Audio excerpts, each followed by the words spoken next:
love being a mom. I love the daughter that I have. I love the family that my husband and I have built. And this choice has meant the loss of alternatives. And there is a grief that comes with that.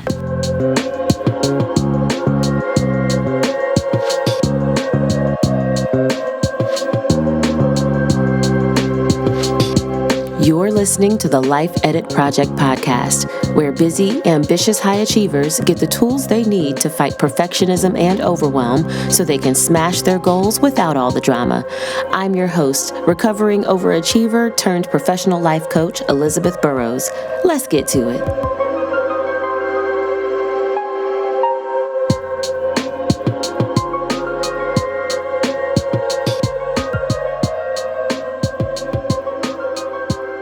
Good day, good people.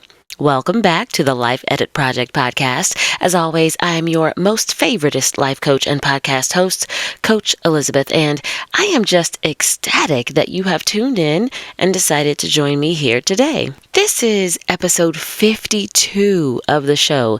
That means, y'all, that I've got a year's worth of podcast episodes under my belt. Although technically my 1-year podcast anniversary is still a few days away. But in case you didn't know, it just means I'm kind of a big deal now. Okay, no, I'm just playing. I'm playing, but I'm really not, because it sounds like I'm bragging, but the truth is I am just simply celebrating the fact that I have reached this milestone, because a lot of people who start podcasting do not make it to the point of having published 52 consecutive weekly episodes, and your girl has made it. Yes, I have arrived, and so today I am celebrating myself. You can help me celebrate too by leaving a 5-star rating and review on Apple Podcasts or on Spotify for this show. Your feedback and support absolutely helps other people find the show, and it helps me know that you're picking up when I'm laying down and getting what you need from me and from the show. So if you want to give me a podcast anniversary gift, that's what you can do. Leave me a 5-star review and spread the love. But I also have a little gift for you.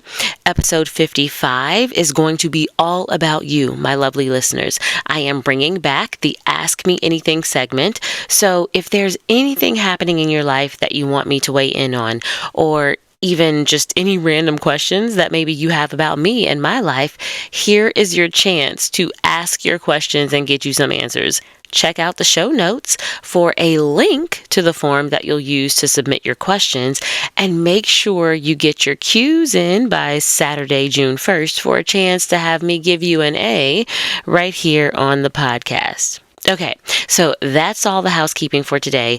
The rest of this episode is going to be a conversation about motherhood and mental health as we continue our mini-series for Mental Health Awareness Month, which is all month long for the month of May every year. What you're about to hear is actually a rebroadcast of a live stream that I did last May, but I wanted to bring it here to the podcast given the fact that we just celebrated Mother's Day this past Sunday here in the US. So motherhood is just heavy on my mind, and the things that I shared in this live stream a year ago are still relevant today. And the conversation is a timely one. I mean, also, motherhood happens all year round, so it's not like this conversation is ever going to go out of style. So there's that. Yeah, so I want y'all to tune in, put on your thinking cap and turn on your listening ears, and let's talk about some of the unexpected ways that motherhood can impact mental health. You ready? Let's go.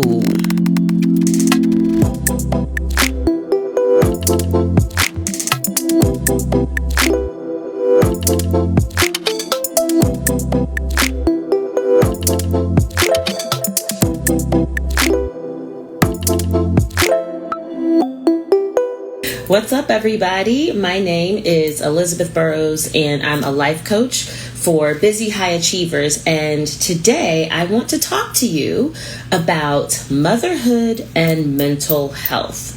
I'm going to be spilling the tea on some of the unexpected ways that motherhood has impacted my own mental health journey and my own state of mental health. If you are watching me on Instagram, do me a favor, click like, click share. We want to get as many people watching this as possible. If you are on Facebook, again, like, share, also comment.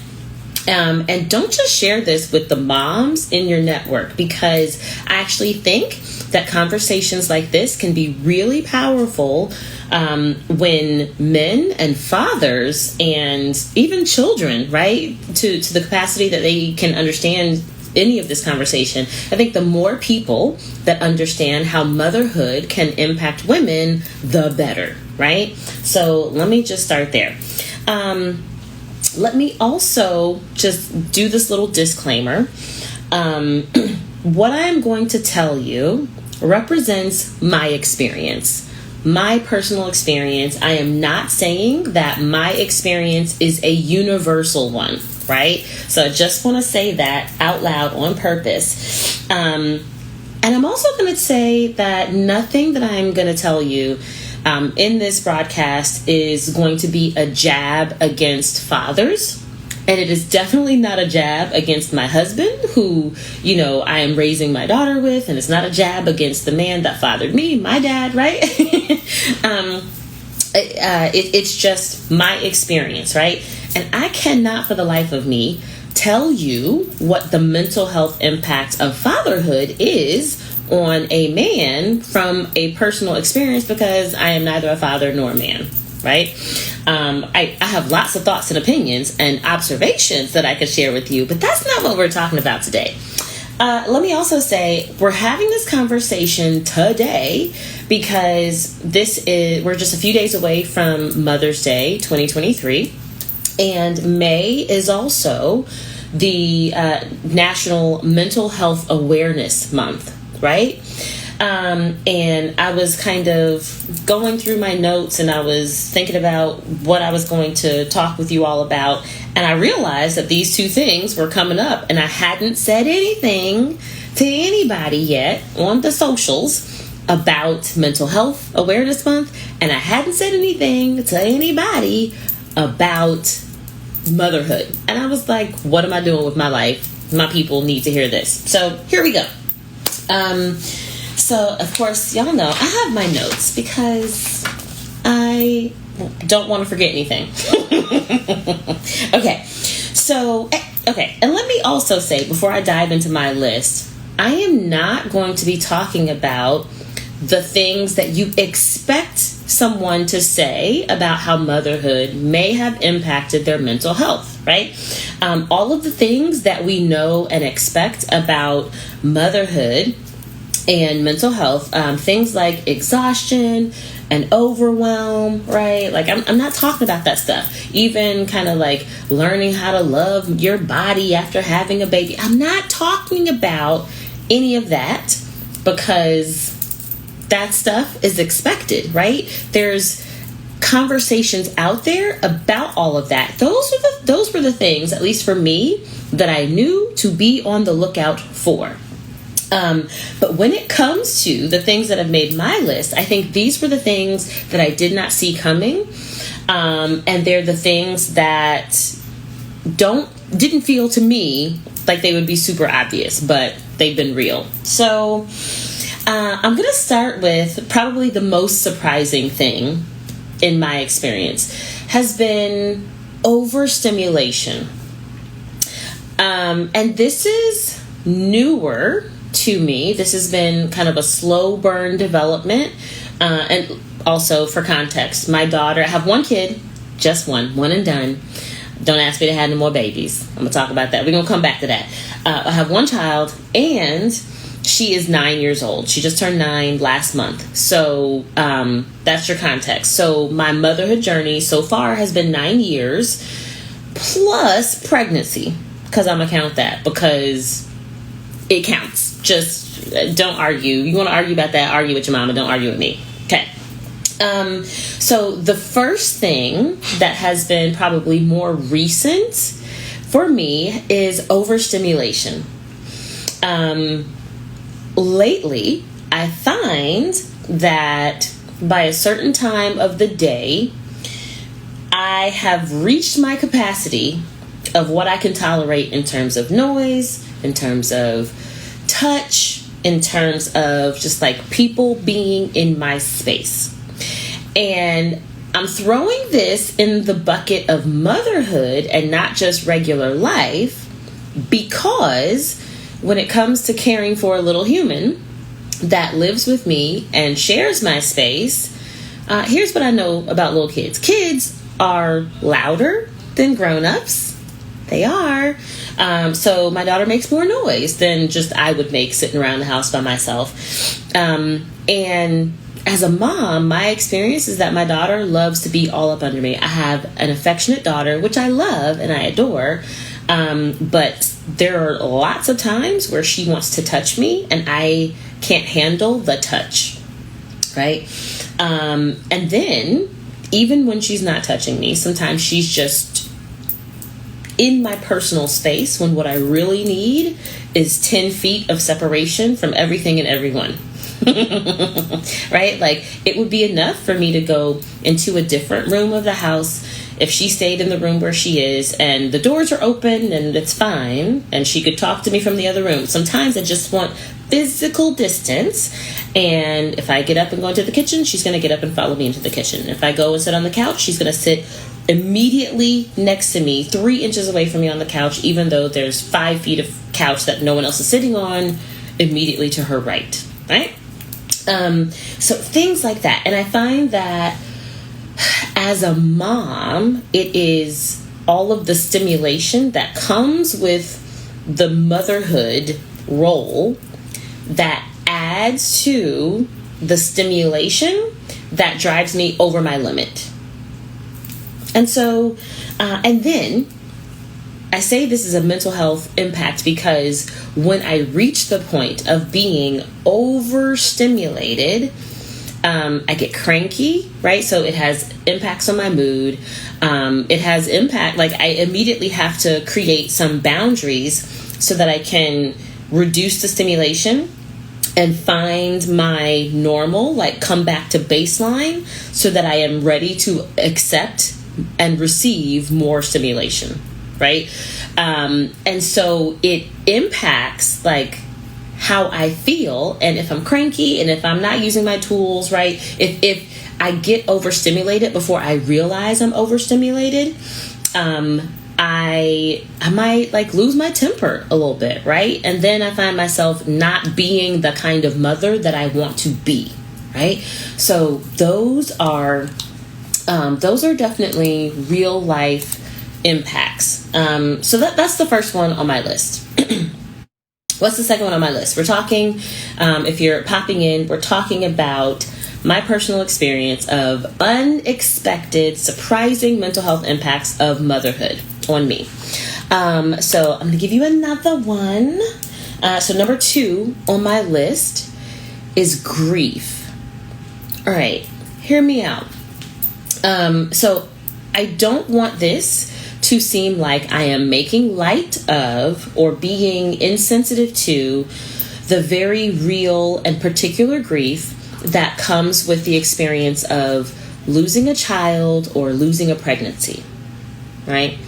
Because those have not been my experiences. And that is not the type of grief that I am talking about.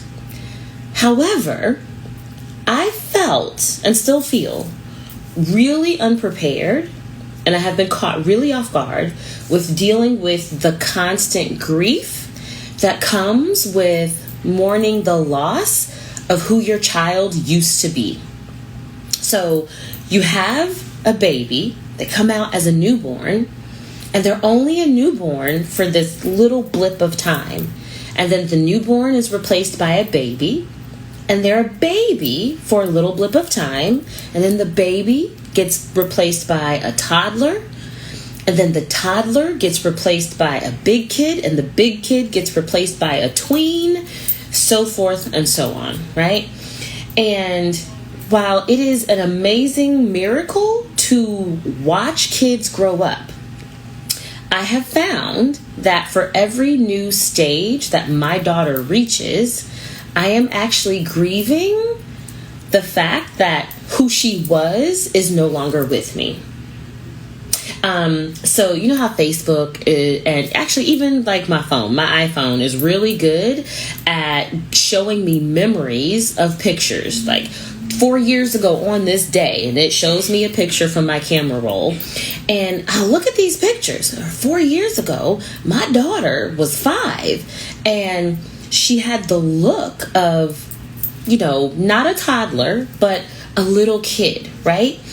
And I look and I'm like, oh my gosh, she was so cute. I miss her, right? And I start thinking about all the ways that I loved her. And I start thinking about what a good time I had with her and all of the things that came with that phase of life. And I'm sad that I'm not there anymore. And it's not that I want her to stay frozen in time, right? Because I love watching her grow up. But I'm mourning the fact that I don't have a 5-year-old anymore. And at the same time, I am mourning the fact that I don't have a 2-year-old. And I am mourning the fact that I don't have a 6-month-old. And I am mourning that little blip of time where I barely registered that she was a newborn because I was a sleep-deprived mom. Right? And so that grief of constantly mourning all of the different versions of who your kid used to be as they grow up, it never stops. And y'all, I'm still relatively new to this. My daughter is 9, which means she's going to keep growing up, God willing. And I'm probably going to keep mourning who she used to be. That's a little depressing. And yeah, like I wasn't expecting that. I was not expecting all of that. And that's just the grief of missing who my daughter used to be. There is also the grief that comes with the loss of who I no longer am, right? So in becoming a mom, there's a whole part of me that stopped being Elizabeth, right? Like if I go to my daughter's class, there's a whole slew of 3rd graders that say, hi, Naomi's mom. Hi, Miss Naomi's mom, right? Is what I'm called. I'm Naomi's mom. I'm not just Elizabeth, right? And so there is a piece of me that is grieving that woman that wasn't Naomi's mom, right? Like that's a whole identity. And there's this piece of me that is grieving the potential for who I could have been had I not been a mom. Which again is not to say that I don't like being a mom. I love being a mom. I love the daughter that I have. I love the family that my husband and I have built. And this choice has meant the loss of alternatives. And there is a grief that comes with that I was not expecting. Right? I don't think we talk enough about grieving the loss of freedom. And this is going to go nicely into the 3rd thing that is on my list, which is the isolation. The isolation that comes with motherhood. When you have a child, and it doesn't matter like how old the child is, right? There become ways as a mom that you start navigating the world differently than people who don't have kids the age of your child, right? So when you have a baby, there are ways that you navigate the world, ways that you interact with the world. There are places that you go, places you can't go, right? Because you need to choose places and people and environments that can accommodate the way you need to move when you have a kid, a stroller, a car seat, diaper bags, all that, right? Even now, my daughter's 9, right? So there's not a lot of places where she can't go. Like, she can go to the bathroom by herself, and I don't need to pack a change of clothes everywhere we go, right? And that doesn't mean that every environment is appropriate for her, right? Because there are things that I don't want to expose her to for fun because she's 9. Not every environment is appropriate for her. So as a mom, And I'm always on duty as a mom. No matter what else I'm doing, I am still mom. It's not a hat I put on and take off. It is just always on. Motherhood becomes part of my hair. It's not a hat, right? It's always on. So there become places that I can no longer go. And there are relationships that no longer suit me because of motherhood. And no matter how old your child is, the circle of people that you would like to spend time with that actually can tolerate whatever you need to do as a mom shrinks. You've all had this experience where you're in a restaurant and there's the family with the baby or the toddler that's having like a crying hissy fit, a loud tantrum, right? And there's always this variety of looks that family gets. And God help her, if it's a mom that's there by herself, right, she's going to get the looks of the, oh, poor thing that she's having to deal with this on her own, to the, girl, you knew this was going to happen. Why did you even come here with that baby, right? And there are always lots of folks, doesn't matter where you go, doesn't matter how family friendly you think the place is, there's always somebody that thinks you tried it, you should have just stayed home because that's your situation, right? Like, don't inconvenience us, the rest of the world that don't have this child. Like, leave that where you were, right? And it doesn't mean that we're not going to go to the places, but you have to be prepared to deal with the looks and to deal with the glances and to deal with the attitude that comes when you decide to navigate the world as a mom with a child, right? And so the isolation, you know what? I'll say this. I'll share this.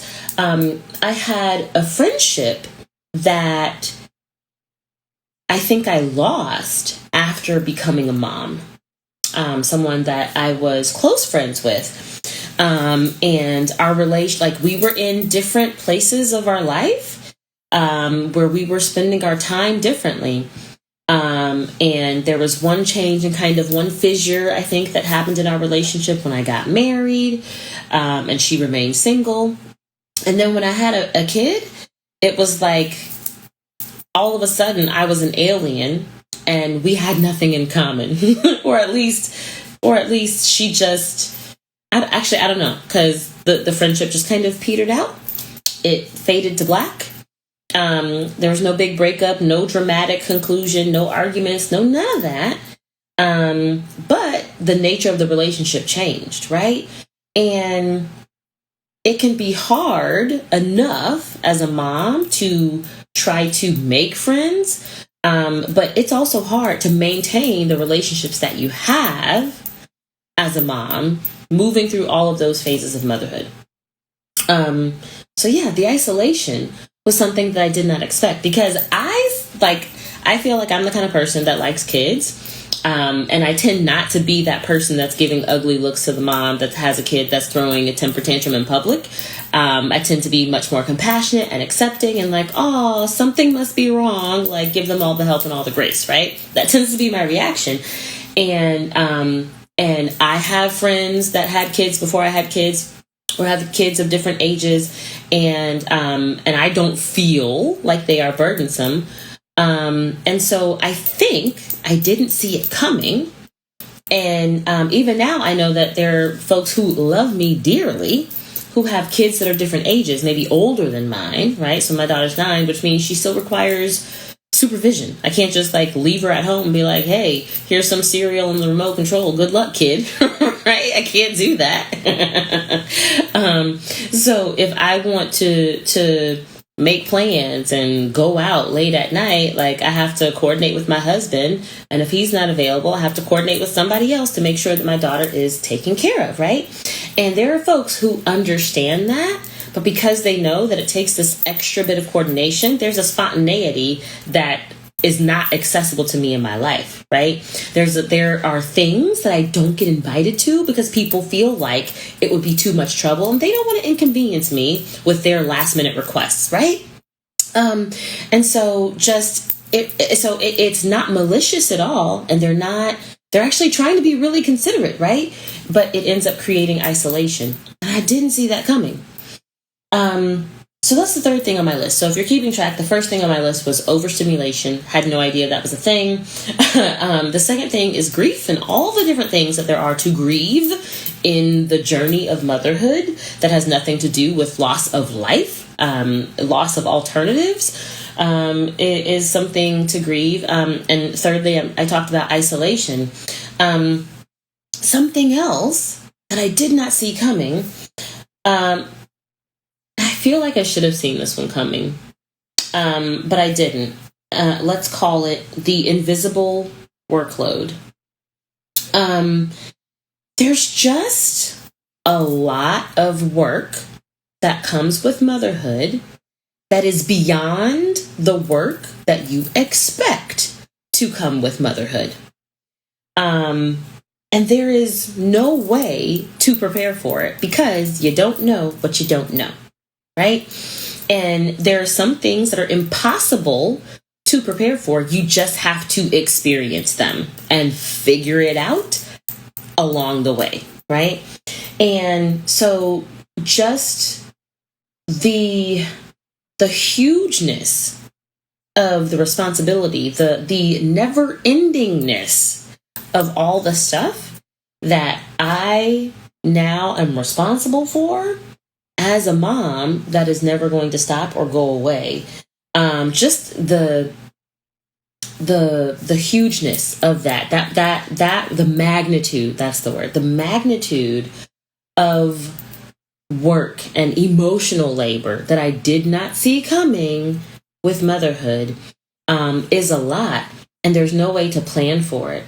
And you don't know how you're going to navigate that on top of an already full plate, right? Like if you're also a working professional and then you're adding motherhood on top of that, you're already a wife and you're adding motherhood on top of that, you're already a daughter, you're already a member of the church, you're already a member of the community, right? And this has been my experience. And then adding motherhood, which is not just adding a baby, it's adding all the other things around raising a little human. And yeah, just the magnitude of everything that comes with that. And I think lots of folks think about the invisible workload that comes with motherhood when it comes to the baby stage, right? Because I think that part is easy to spot because especially there are so many things that mommy does with baby or for baby that daddy either cannot do or is not best suited to do. Right? And this is not gender roles. This is things like breastfeeding. My husband could not breastfeed my daughter, right?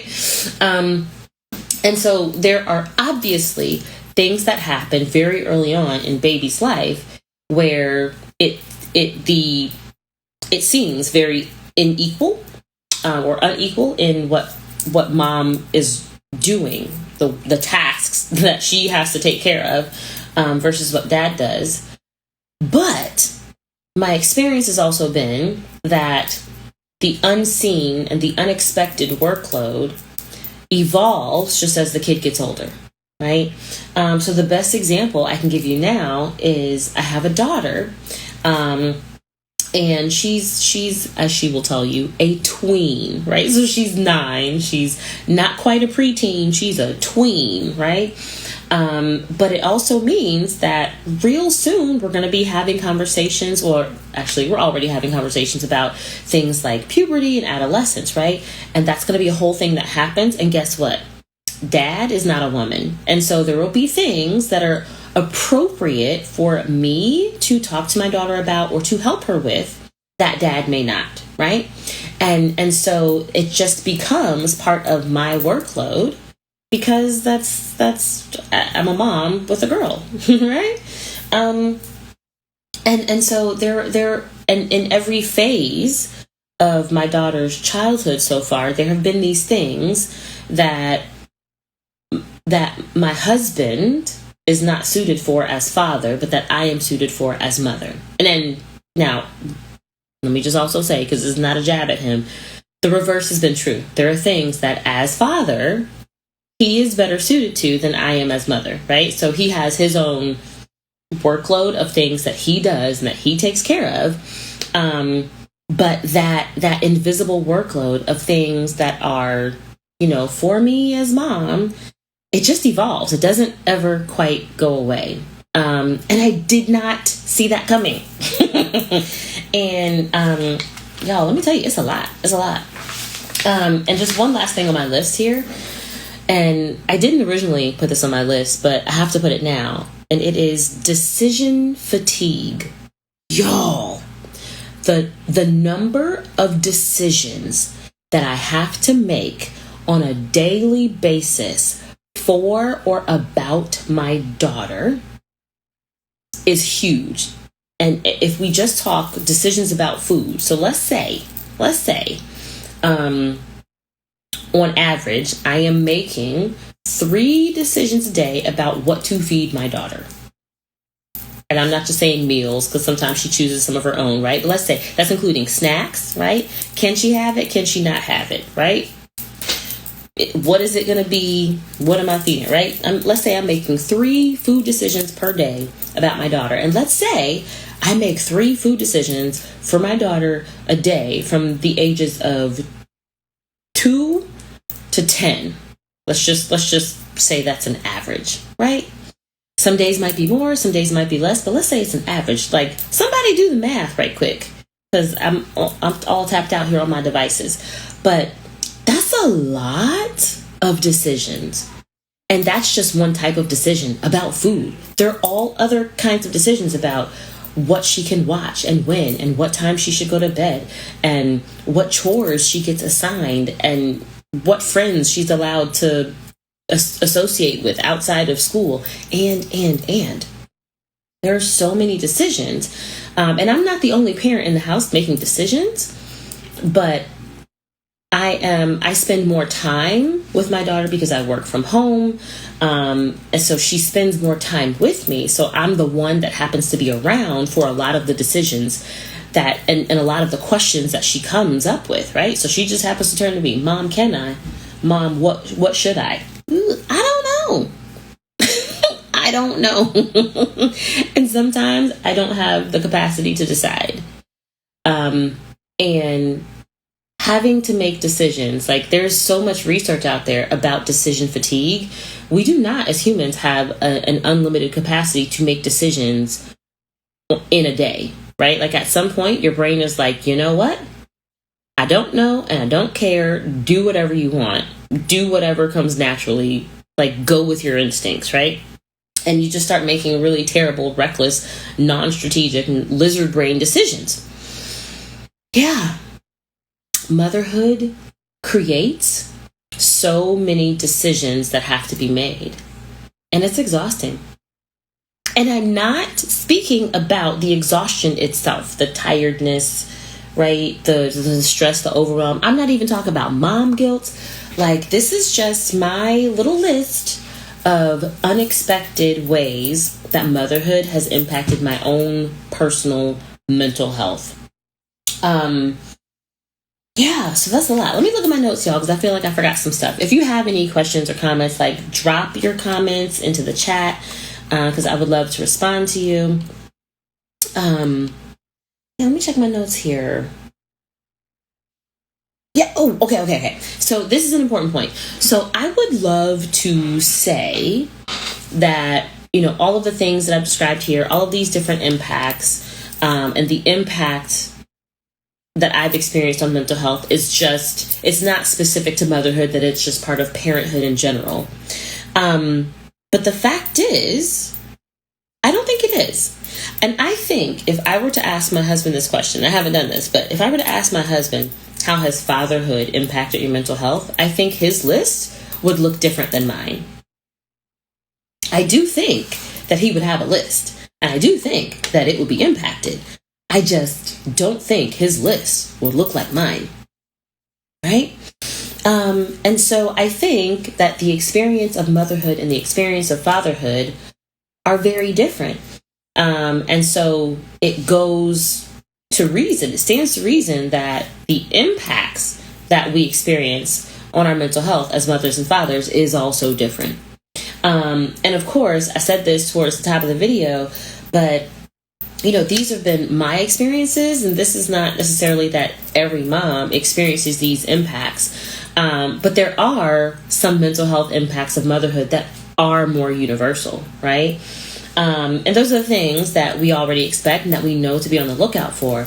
But my question to you, if you're a mom or if you are in relationship with someone who is a mom, like, what are the ways that motherhood might be impacting your mental health that you were unprepared for? Or that mom that's in your life, what have you noticed has changed that you can see and observe about her mental health, and how can you support her, right? And as women, as moms, anytime we can have a chance to be in community, to talk about these issues, to share, to learn from each other, and to pass on and share our wisdom, it is a good thing. So I hope that this conversation was helpful to you all. I hope it shed a little bit of light. If you are not a mom, or if you're a mom of teeny tiny young ones and you're like, what's it going to be like 6 years, 8 years down the road? Surprise, it might get worse. Yay. I mean, it will be different later, but it may not exactly be better. And that is a possibility that I think every mom should be prepared to deal with. When you sign up for the role of motherhood, it is lifelong, and it is guaranteed to be challenging, and you're going to have to deal with some things that you are probably not prepared for. So, with that in mind, let me remind you, moms, that you need support. You need a network of support. You need a community of support.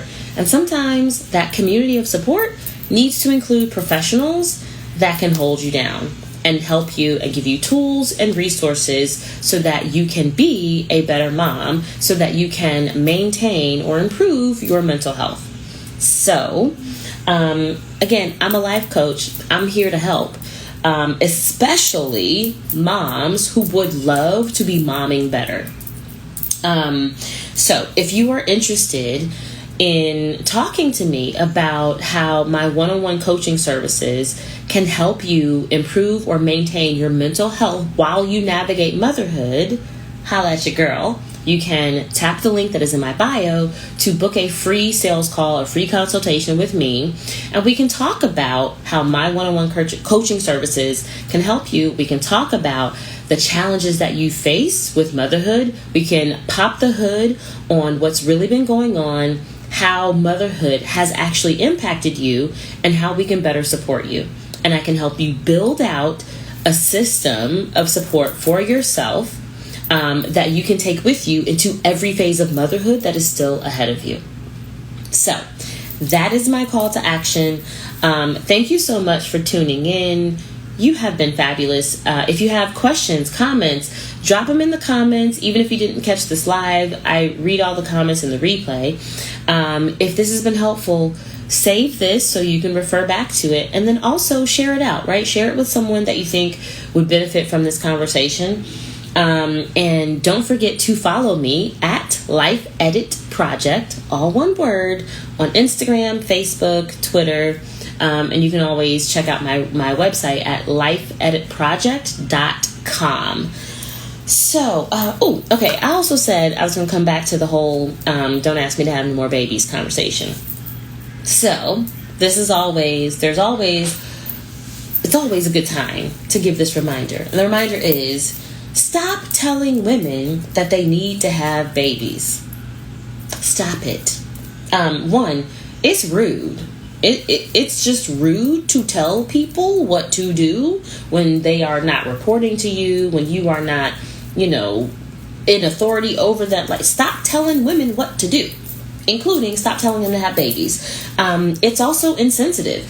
You don't know what a woman may be going through or experiencing. Just because she does not have a child that you can see does not mean that she has not tried or that she does not have one. And it does not mean that the topic is open and something that is the subject of small talk. Like, whether family planning is not small talk. I've said that before. I'm gonna keep saying that, right? So stop telling women to have babies. Also, it's not your business. It's It's not your business how many babies any woman has, right? And it's not true. Telling women that they need to have babies, it's just not true. We got, what is it? Are we up to 8 billion people in our world population now, right? Like 8 billion people in the world. We're doing all right. Like, some of us can slow down. It's fine. We are not going to disappear just because that one woman that you see that you think should go ahead and get to it hasn't had a baby yet. We're fine over here, this population of this earth. Okay?